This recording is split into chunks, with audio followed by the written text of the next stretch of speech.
Hello, and welcome to another video lecture for Mr. Moser's 8th grade U.S. History class. This is our second part of a multiple-part series looking at the Great Depression from boom to bust. Today we're going to be looking at sort of the early responses of the Great Depression and some of its impact.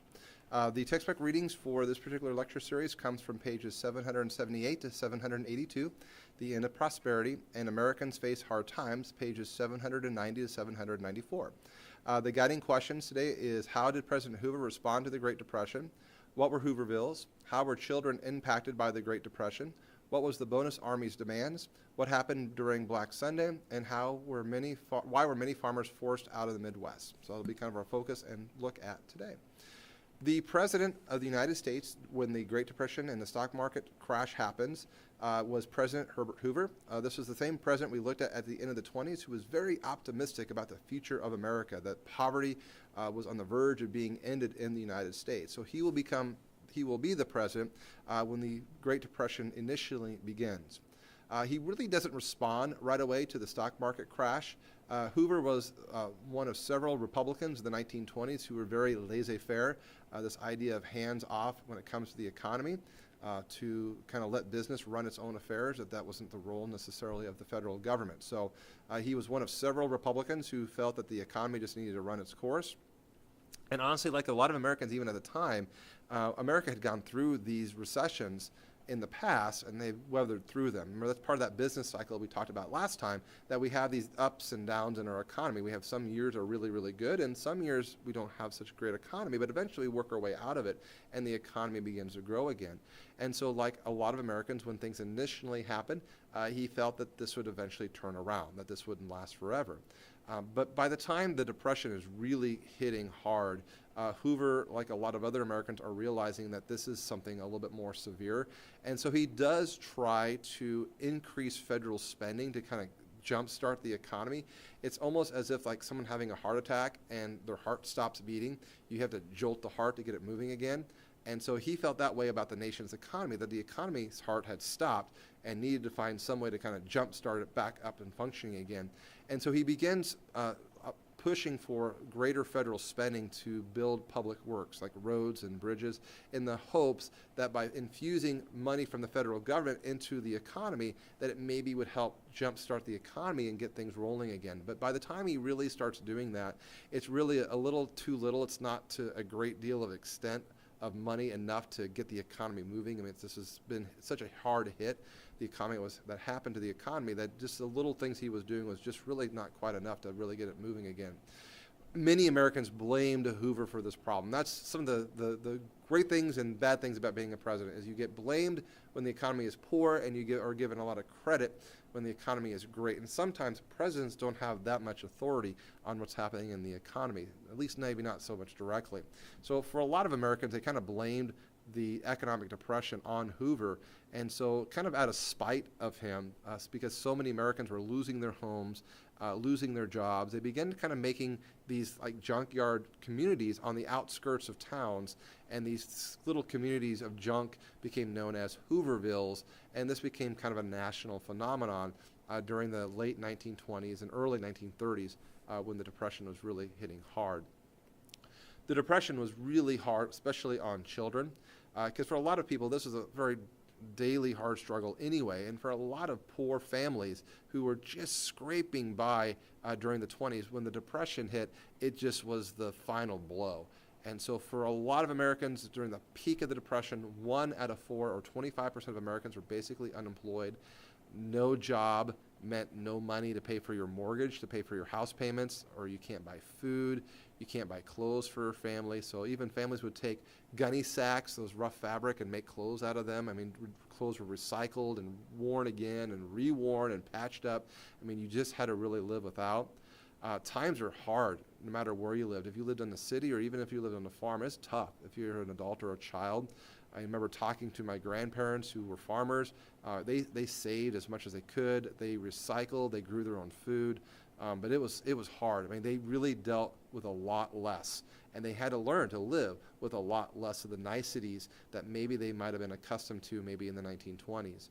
For farmers, a lot of families will lose the ability to pay their mortgages for the banks to keep their farms running, and so a lot of people will lose their homes and their farms.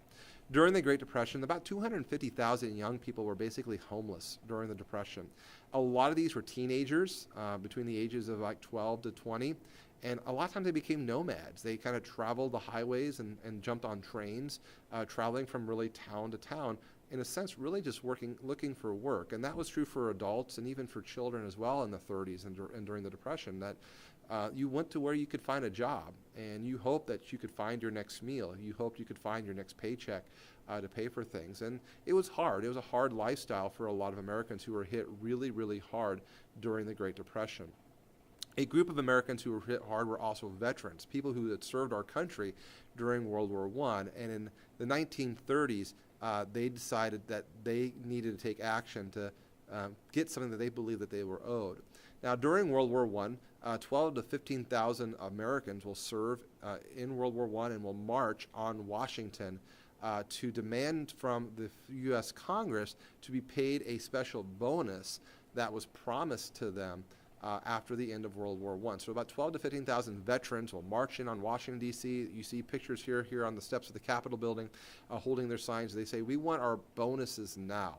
Now, the bonus was originally set to be paid out to them in 1940. So this was like many years after they had already served their country, and they were to be kind of close to retirement age, and they would get this bonus in the 40s.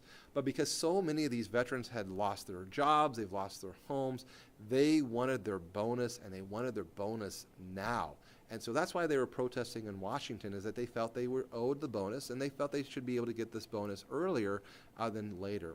Now, President Hoover and the Senate actually refused to give this army their bonus, and General MacArthur, who really wasn't under orders from President Hoover to do this, so he kind of does it without presidential authority, decides to drive the bonus army out of Washington, D.C.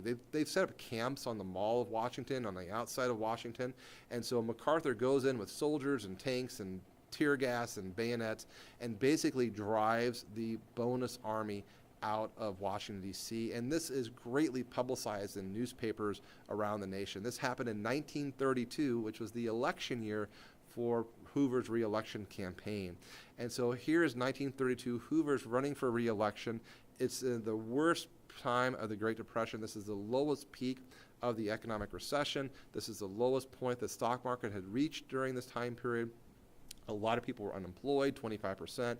And so Hoover goes for election, and he is killed in a landslide against a governor from New York, Franklin Roosevelt, FDR, who we'll be talking about a little bit later on. So you can see here on this electoral map here, Hoover only gets a few states, mostly up in New England, in the upper Mid-Atlantic and New England region, but everywhere else around the country who was hit really hard economically from the Great Depression votes for this new candidate, now a Democrat, Franklin Roosevelt, and he will take over office in 1932 and be sworn in 1933. Another huge problem that was facing Americans, not only was the economy really bad, but the weather had it out for people as well. And this was especially true in the American Midwest. This is known as the Dust Bowl. And one particular event that takes place on a Sunday when this horrible dust storm sweeps across the Midwest, blanketing everything with dust, even killing some people from dust inhalation. The Dust Bowl is this kind of term that we use to describe this horrible drought that was sweeping across the Midwest. It just wasn't raining like it was supposed to. Over agricultural growing and not very great conservation of the land had allowed the soil to not be able to be held on into place. And so because there's little rainfall, the soil was just blown away, and your healthy, good soil, which is on the top of the soil, was blown away, and then left the not so healthy soil below there, which makes it harder to grow crops.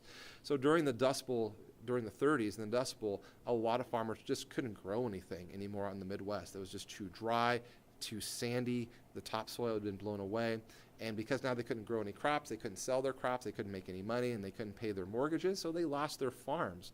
And so pretty soon a lot of Midwesterners begin to leave the Midwest and look for jobs elsewhere. They load up their family car with all their belongings and they hit the roads, go into places like California.